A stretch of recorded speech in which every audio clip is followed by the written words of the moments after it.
Hey, welcome back to Varsity Xtra Week 9 football previews. Mark Heller here with Kyle Odegard. There's a whole host of top-notch matchups this week. We're not going to get to them all, but we're going to get to a few of them. Another big tussle among the Chandler schools, Basha and Chandler. Basha coming off a disappointing finish against Highland last week, losing on a last-second field goal to the Hawks. Chandler's, well, pretty much been Chandler. Yeah.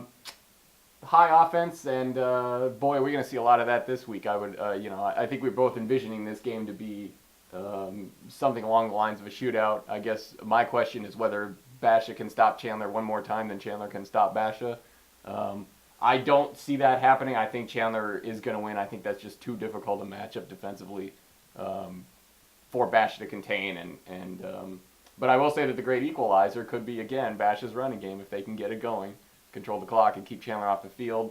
I think Chandler's defense is going to get just enough, either a turnover or two, which has been a problem with Basha, or just a flat-out stop one or two more times, then Basha will be able to stop Chandler. And so I do see this as a shootout, and I do think Chandler's going to ultimately win it out. Yeah, and Chandler's defense has been better this season.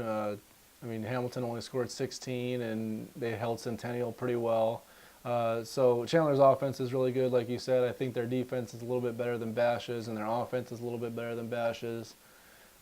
With the Basha passing game, that's kind of a wild card. If Whirlinger can really get going and they can have some big plays, then Basha can stay in it. But I think Chandler's offense is more balanced. They can run the ball with Chase Lucas.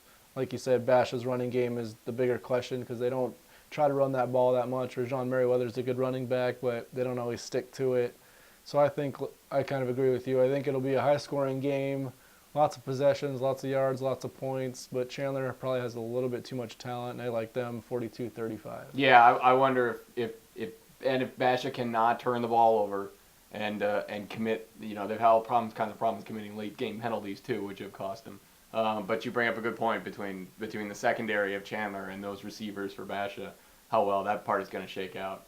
I'm going to go Chandler 38-31, and I do think it's going to be interesting to see how well Basha can defend Chandler, because this is what's going to happen come playoff time at some point, is you're going to have to be able to actually play defense, and this is a tough task obviously to do it, but if you want to go far in the playoffs, these are the kind of games you're going to have to defend to try to win.